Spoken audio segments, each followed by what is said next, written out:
성경 말씀은 출애굽기 9장 1절에서 7절입니다. 여호와께서 모레세에게 이르시되 바로에게 가서 그에게 이르라.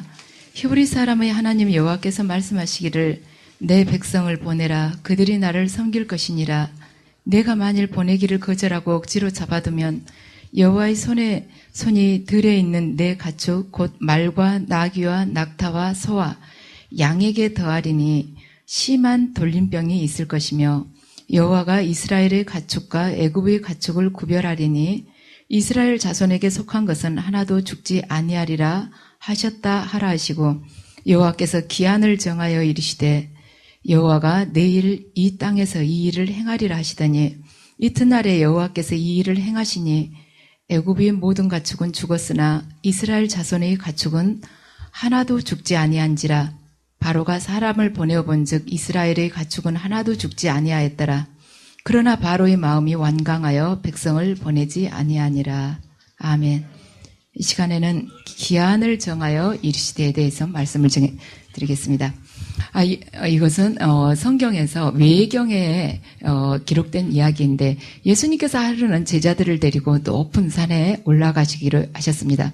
근데 굉장히 그 날이 더웠습니다. 그런데 예수님께서 올라가시기 전에 제자들에게 당부를 하셨습니다. 너희들 한 손에 큰 돌을 하나씩 들고 올라가야 된다고 말씀을 하셨습니다. 그래서 다들 아주 큰 돌을 양손에 하나씩 집어 들었습니다. 근데 올라가다 보니까 날씨는 덥고 이 돌이 너무 무거운 겁니다. 그러니까 이제 베드로는 우직하게 그걸 끙끙거리면서 들고 올라가고 있는데 가룟 유다는 그걸 이제 가다가 내려놓고 좀 작은 걸로 바꿨어요. 그래서 이제 또 참고 올라가고 있는데 계속 올라갈수록 더 더운 겁니다. 이 돌이 또 무겁게 느껴지고 그래서 가루든지 바꾸다 나중에는 조그만 자갈돌을 양쪽 호주머니에다 이제 손에 들 것도 없어요. 너무 작으니까 호주머니에다 딱 담아갖고 올라갔습니다. 정상에 도착을 했는데 예수님이 삥 눌러서 앉으라고 그랬습니다. 그러고는 기도를 하셨습니다. 기도하시고 나서 우리 점심 먹자. 근데 점심 먹자고 말씀이 탁 떨어지자 이 돌이 떡으로 착 변했는데 베드로 떡은 이렇게 큰데 가룟유다는 호주머니에 정말로 조그만 밤돌만한 것입니다.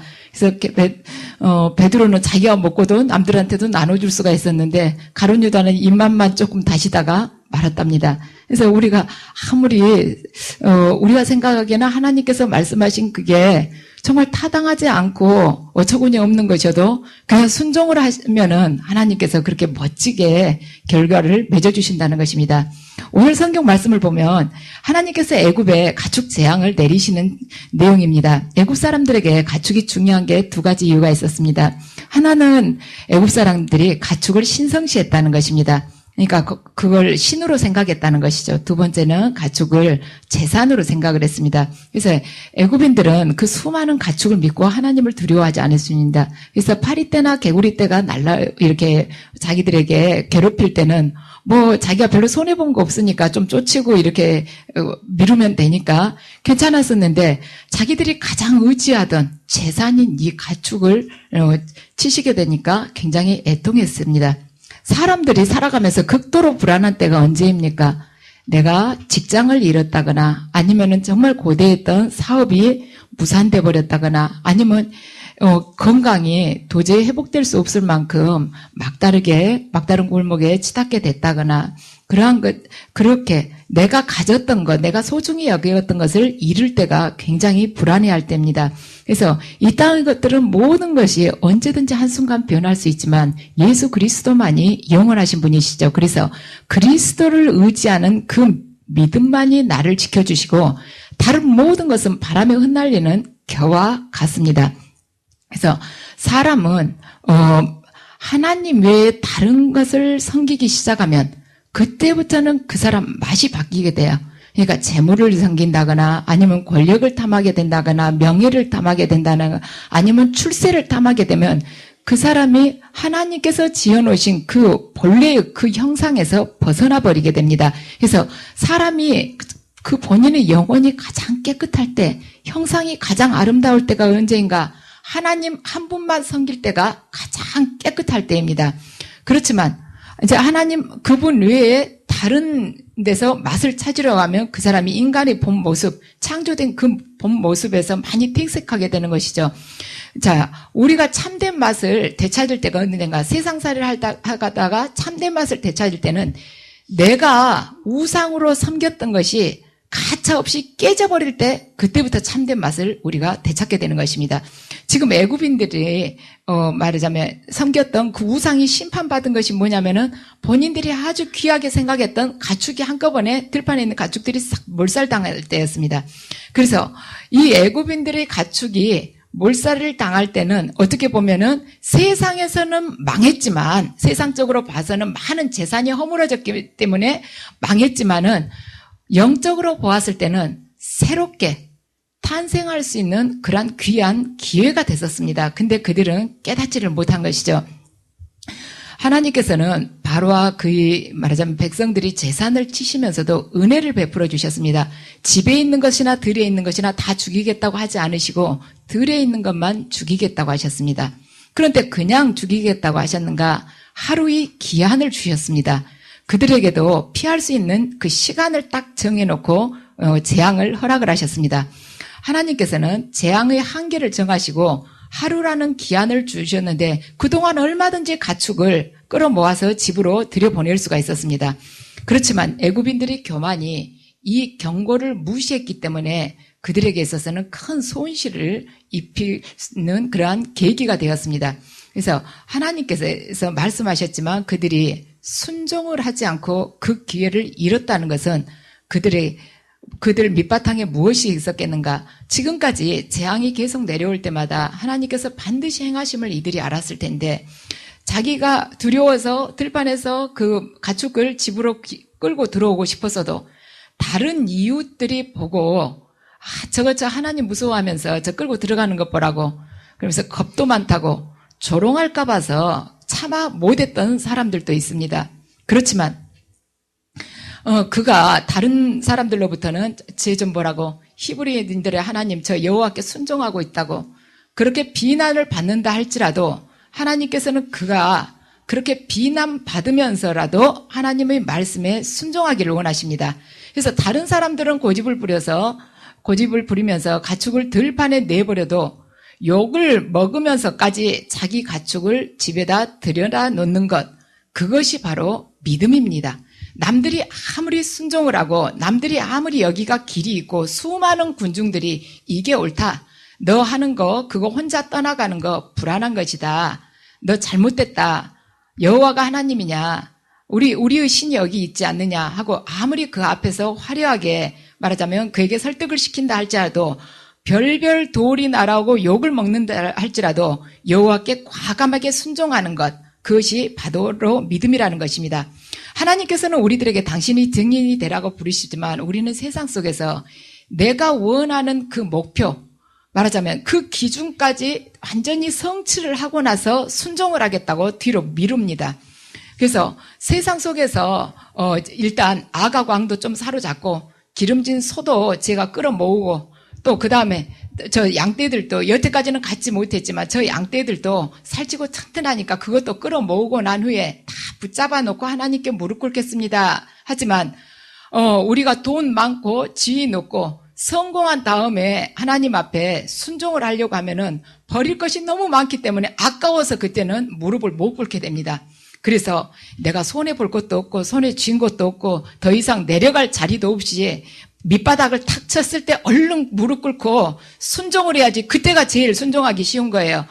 일단 하나님이 순종하라고 끌어 불렀을 때 우리 어떻게 합니까? 너 이 길로 가라 하면은 그때 바로 가집니까? 뒤를 싹 돌아보면서 지금까지 내가 가지고 있는 것 중에서 저 길로 가면 손해볼 것이 뭔가를 먼저 계산기를 착 계산을 해보는 거예요.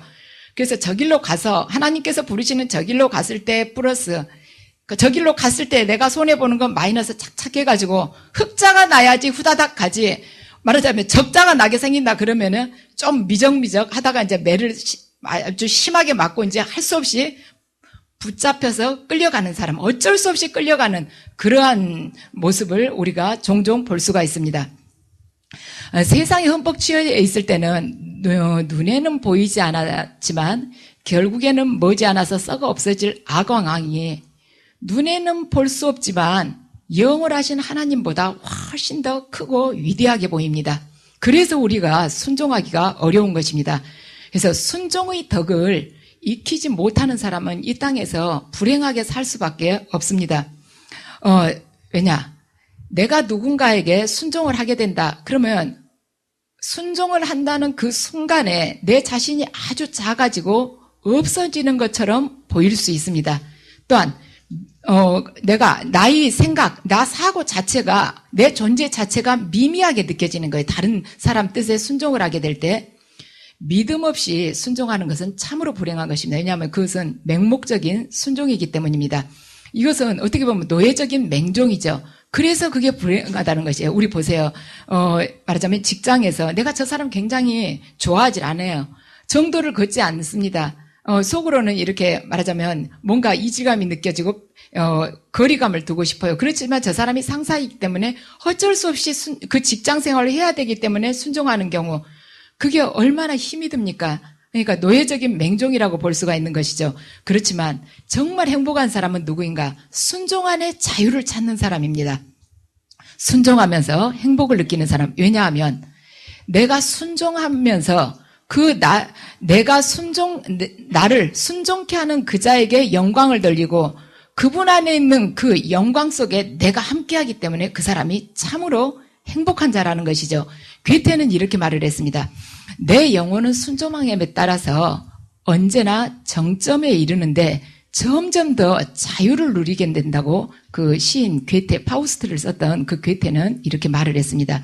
그러니까 순종과 자유는 두 개로 나누어지는 것이 아니라는 것입니다. 이원론적인 것이 아니라는 것입니다. 하나로 반드시 이어지게 됐다는 것입니다. 그래서 우리가 창조주 뜻에 순종하게 될 때 그때 내 영혼이 자유로운 자로 변화된다는 것입니다. 우리 유명한 말 있죠. 신학자 보네프가 했던 유명한 말이 있습니다.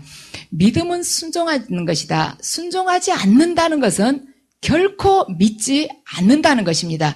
그러니까 순종은 우리가 누군가를 믿는다면 반드시 순종으로서 나타난다는 것입니다. 순종이라는 말은 히브리 말로 샤마입니다. 샤마. 이 말의 원뜻은 뭐냐면 듣는다는 뜻입니다. 그러니까 순종은 듣는다. 근데 그 듣는 것이 말하자면 귀로만 듣느냐 아니라는 것이죠. 그래서 순종은 샤마라는 뜻인데 사무엘은 곧 샤마엘이라는 것입니다. 뭐냐? 엘이 하나님이라는 것은 아실 것입니다. 그래서 하나님의 음성을 듣는다는 것입니다. 한나의 아들 사무엘, 그 이름이 그 뜻이라는 것이죠. 그래서 우리는 말을 듣는다고 할 때 귀로 청각으로 듣는다는 얘기가 아니라 행동으로 듣는다는 것을 여러분들 알고 계십니다. 그러니까 순종을 함으로써 내가 감사하게 되고 또 감사함으로 내 영혼이 자유롭게 된다는 것입니다. 그래서 내가 무엇 때문에 감사하는가? 왜 그 창조주께 내가 창조주 뜻에 순종하면서 감사하게 되는가? 그분께서 이 70억의 인구 중에서 나를 쓸만한 것으로 생각하시고 말하자면 택해 주시면서 말씀해 주시니까 그것이 감사하고 또한 그분의 말씀 안에 약속이 있으니까 감사하다는 것입니다.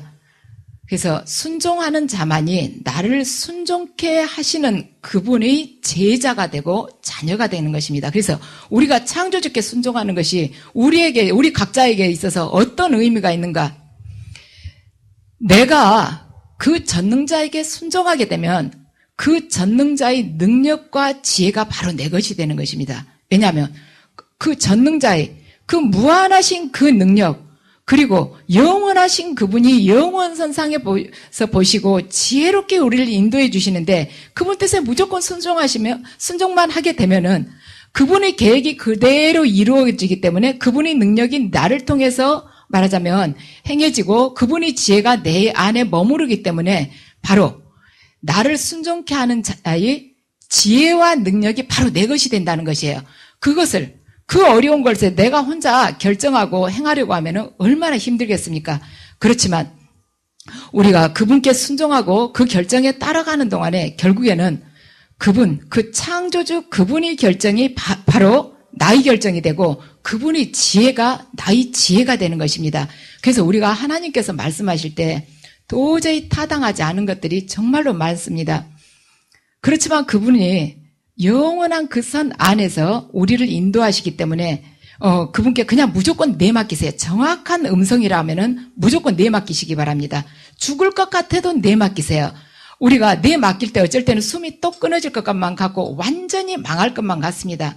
그리고 꼭 이거 정상인 사람들이 걸어가지 않을 길처럼 보이지만 그분께 내맡길 때 그분께서는 우리가 당신을 의지하고 신뢰하고 무조건적으로 순종하는 것, 우리가 이성적으로 생각했을 때는 반드시 거부할 그러한 일이지만 조건 없이 무조건 순종하는 그것을 보시고 거기에다가 아름답게 역사를 해주십니다.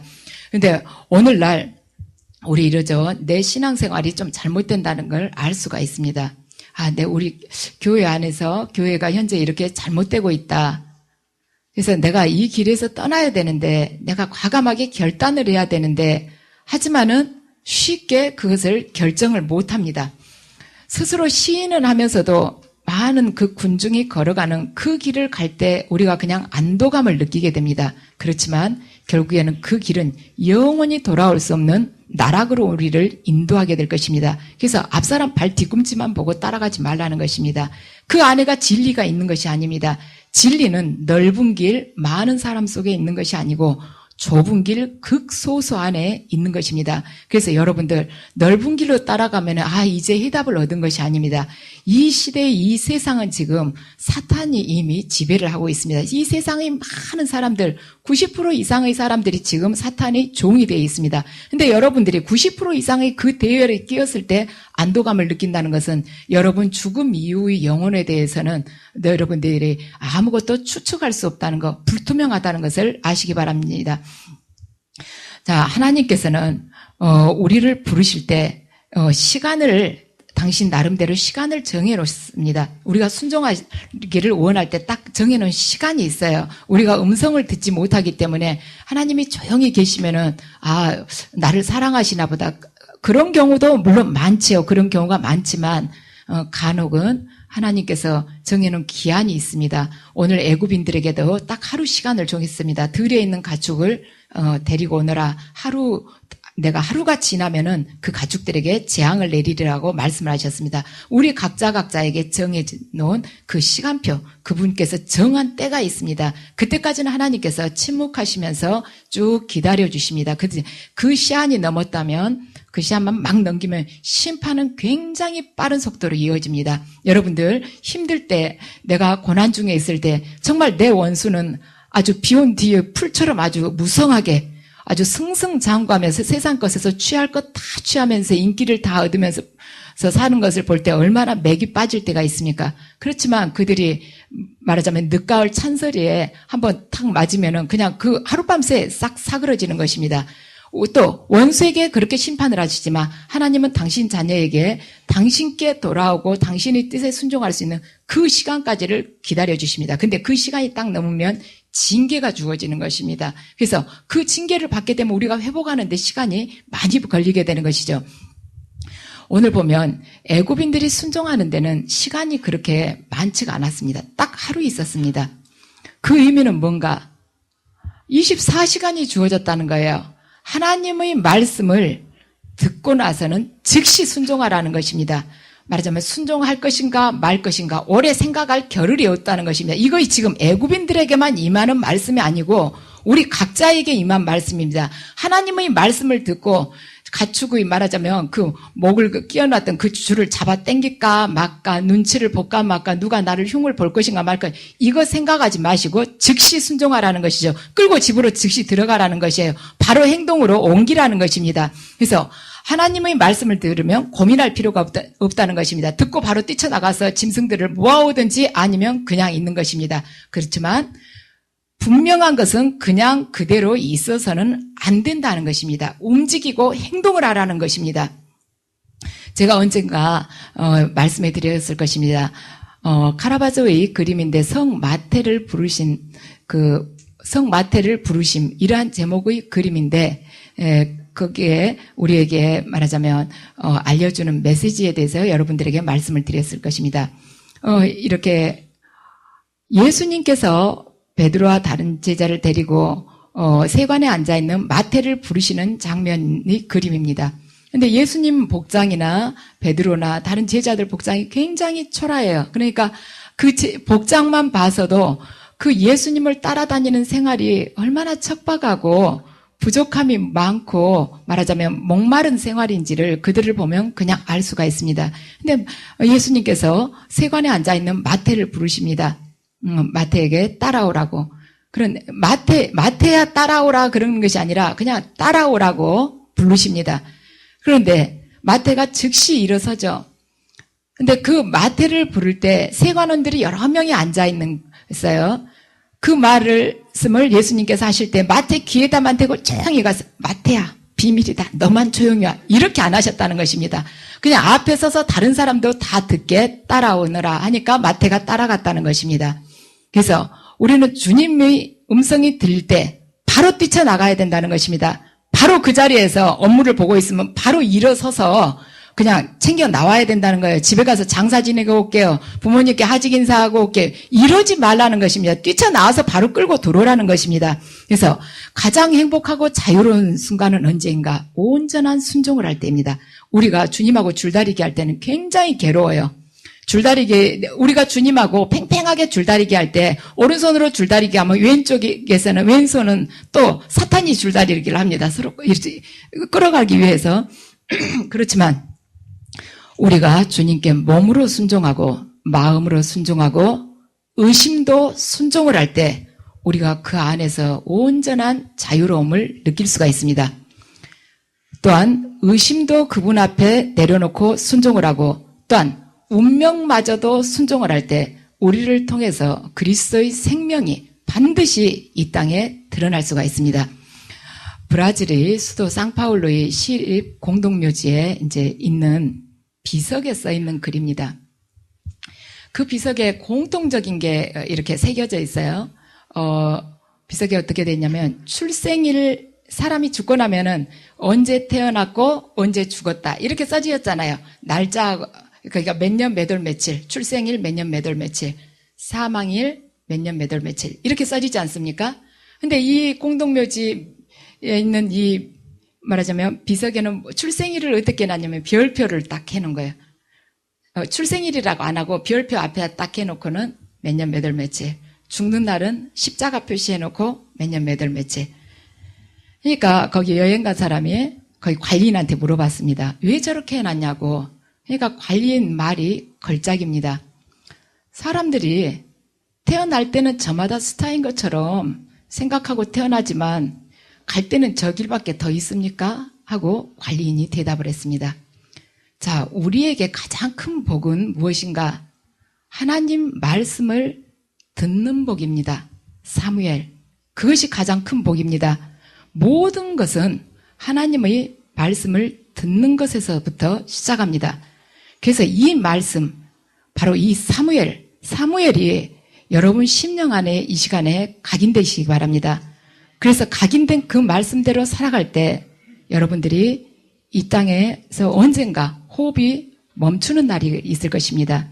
그리고 여러분들이 그 숨결이 멈추고 여러분들이 이 땅에서 묻히고 비석이 세워질 때 여러분 비석 앞에는 출생일 앞에 별이 아니고 십자가 표시가 이렇게 새겨지고 여러분들이 이 세상을 떠난 날 앞에는 별이 그려지기를 바랍니다. 그래서 이 세상 속에서는 예수 그리스도의 그 고난을 짊어지고 그분이 십자가 길을 따라서 살아가는 자가 되어서 이 땅에서는 비록 환난과 핍박이 따른다 할지라도 이 세상 속에서의 삶을 마치고 주님 곁으로 갔을 때 이 땅에서의 여러분 삶, 여러분이 족적들이 하늘나라에서는 영원히 사그러지지 않고 한없이 빛나는 궁창 같은 그 별이 되는 그 삶 살아가시기 바랍니다.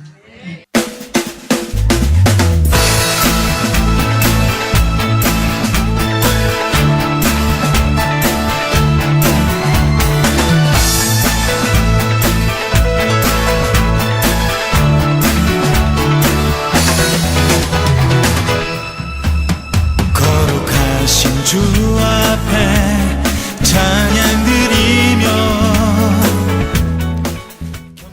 안녕하세요. 저는 성령영성교회 박주명입니다. 저는 오늘 아주 기쁘고 설레이는 마음으로 여러분들에게 저희 교회와 기도원을 소개를 시켜드리고자 합니다. 지금 아마 이 영상을 보고 계시는 분들 중에서 분명히 저희 교회나 기도원을 통해서 하나님께서 직접 만나주시고 또 그 삶을 완전히 변화시켜 주시려고 예비해 두신 분들이 있을 거라고 생각을 합니다.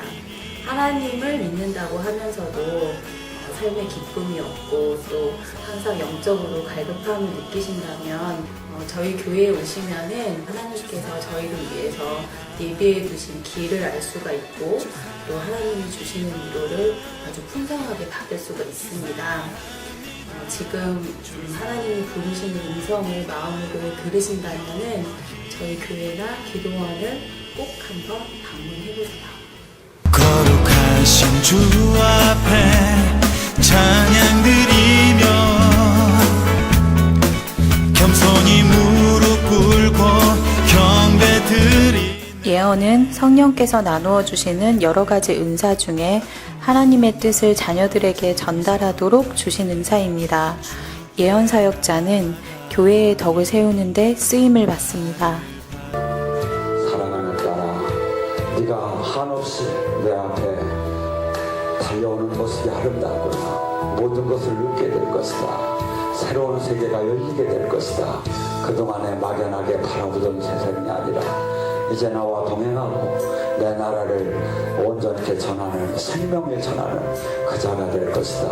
네 안에 오늘 가득히 생명을 품노라. 이런 예언 사역을 통해서 성도들은 우리 삶을 섬세하게 돌아보시는 하나님의 사랑뿐 아니라 우리 삶의 걸음마다 늘 인도하시고 또 동행하시는 하나님의 은혜를 체험합니다. 각종 인터넷 포털 사이트에 검색어에 성령, 은사, 예언 이런 검색어로 검색을 하게 되었고요. 서모세 목사님께서 그 말씀하신 동영상을 보게 되었고요. 동영상을 보면서 제가 느낀 것은 이곳에 일어나는 각종 주님의 강력한 임재와 기름 부음을 보고 깜짝 놀랐습니다. 이곳은 치유, 예언, 성변, 각종 기름 부음이 일어나는 정말 주님이 살아계시고 주님의 뜻을 전하는 그런 곳이 알게 되었어요. 그래서 충주 기도를 가게 되었죠. 목사님께서 저에게 하시는 예언을 듣게 되었습니다. 근데 저는 제가 평상시에 부르짖고 했던 그런 기도 제목이 제 예언을 할 때 통변을 통해서 나왔습니다. 저는 그 말씀을 듣고 어떻게 제 마음속에 했던 기도가 그렇게 통변에 나올 수 있을까 해서 깜짝 놀랐고 눈물을 흘리지 않을 수 없었습니다. 그래서 결심을 하게 되었지요. 바로 이곳이다. 그래서 저는 이곳에 4개월 동안 정말 주님의 뜻을 구하기를 원했고 눈물로 부르짖으면서 기도했습니다. 지금은 제가 묶였던 그런 문제들이 하나씩 풀려나고 있어서 정말 주님께 너무 감사드리고요.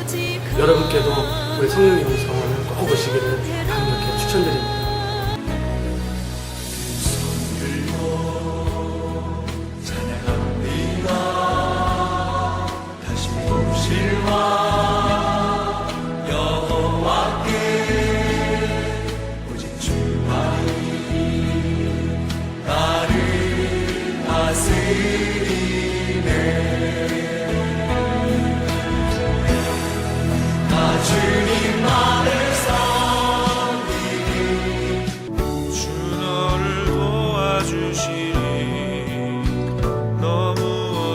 오늘 시간에 온전히 치유되기 원합니다. 온전히 치유되기 원합니다. 사실이 풀리기 원합니다. 아버지 지금 풀리시켜 주시옵소서. 어둠의 영들은 지금 이 시간 이 딸의 몸에서 분리됐지어다. 예수님 권세로 선포한다. 예수님 권세로 선포한다. 올라! 나와 약한 결심하기야. 예수님 권세로 선포한다. 나와! 저희 교회에서는 다양한 사역이 이루어지고 있는데요. 그 중에서도 특징적인 사역이 예언 사역과 치유 사역입니다. 초대교회에서 이런 사역을 행했던 것처럼 저희 교회에서도 예수님의 뜻을 따라서 억눌린 자를 해방하고 또 낙심한 자를 권면하기 위해서 이런 사역들을 행하고 있습니다.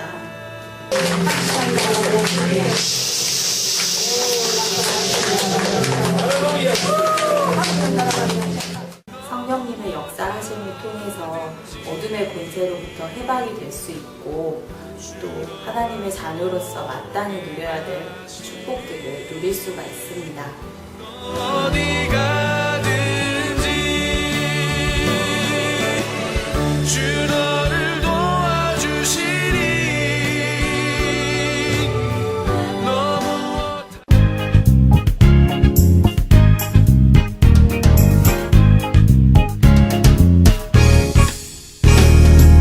무엇이 행복이냐 묻는다면 당신은 무엇라고 말할래요? 하나님을 찬양할 수 있다는 것, 이것이 인생의 자명복이죠. 성령님께서 임재하시는 이곳에서 기도 훈련을 받고 영이 조금씩 열려가고 새로운 영적 체험을 겪어가면서 그런 과정 속에서 믿음이 점차적으로 성장하고 성경의 말씀들이 머리가 아닌 가슴으로 더 깊게 깨달아가고 있습니다. 성령님의 강력한 역사가 있고 주님 앞에서 온전히 순종하는 삶을 살고 계시는 목사님과 원장님이 계시고 또한 깨끗하고 투명하게 운영되고 있는 이곳 성령 영성 기도원으로 영적으로 발급한 주님의 많은 자녀분들이 인도받고 주님의 은혜 속에서 묶임이 풀리고 축복받는 삶을 사시게 되기를 진심으로 원합니다.